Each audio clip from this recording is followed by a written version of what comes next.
পাকিস্তানের তীব্র আপত্তির মুখে অবশেষে সুর নরম করল বিসিসিআই। আইসিসির কঠোর অবস্থানের শেষ পর্যন্ত ভারতের চ্যাম্পিয়ন্স ট্রফির জার্সিতে যুক্ত হলো আয়োজক পাকিস্তানের নাম। এদিকে টুর্নামেন্ট ভেন্যু গাদ্দাফি স্টেডিয়ামে ভারতের পতাকা না রাখার ব্যাখ্যা দিয়েছে পিসিবি।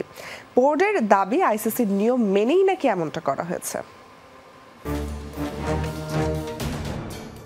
২২ গজের লড়াইয়ে যেমন আকর্ষণের কেন্দ্রে থাকে ভারত পাকিস্তান ম্যাচ, তেমনি মাঠের বাইরের সব ঘটনায়ও এগিয়ে এই দুই দেশের নাম।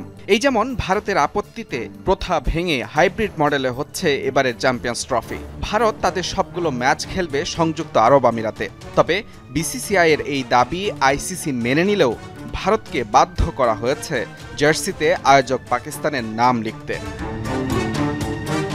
নিয়ম অনুযায়ী অংশগ্রহণকারী সব দেশের জার্সিতে থাকে আয়োজক দেশের নাম, কিন্তু নিজেদের জার্সিতে পাকিস্তানের নাম লিখতে আপত্তি জানায় ভারত। এ নিয়ে পিসিবির করা প্রতিবাদের মুখে কঠোর অবস্থান নেয় আইসিসিও। শেষ পর্যন্ত সুর নরম করে ঠিকই পাকিস্তানের নাম রেখে নিজেদের জার্সি উন্মোচন করেছে ভারত। সামাজিক যোগাযোগ মাধ্যম এক্সে সেই ছবি পোস্ট করেছে বিসিসিআই। অবশ্য জার্সিতে পাকিস্তানের নাম দেখে ক্ষুব্ধ প্রতিক্রিয়া জানিয়েছেন দেশটির ক্রিকেট ভক্তরা। এদিকে চ্যাম্পিয়ন্স ট্রফির ভেন্যু গাদ্দাফি স্টেডিয়ামে অংশগ্রহণকারী ৭ দেশের পতাকা ওড়ালেও ভারতের পতাকা রাখেনি পিসিবি। এ নিয়ে তীব্র সমালোচনার মুখে ব্যাখ্যা দিয়েছে পাকিস্তান ক্রিকেট বোর্ড।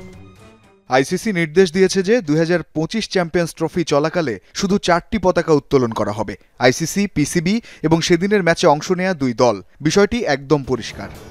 মাঠের বাইরের টানটান উত্তেজনা শেষে ২৩ ফেব্রুয়ারি ২২ গজের ময়দানে মুখোমুখি হবে চিরপ্রতিদ্বন্দ্বী এই দুই দেশ। মুজরাবিন তারেক, যমুনা স্পোর্টস।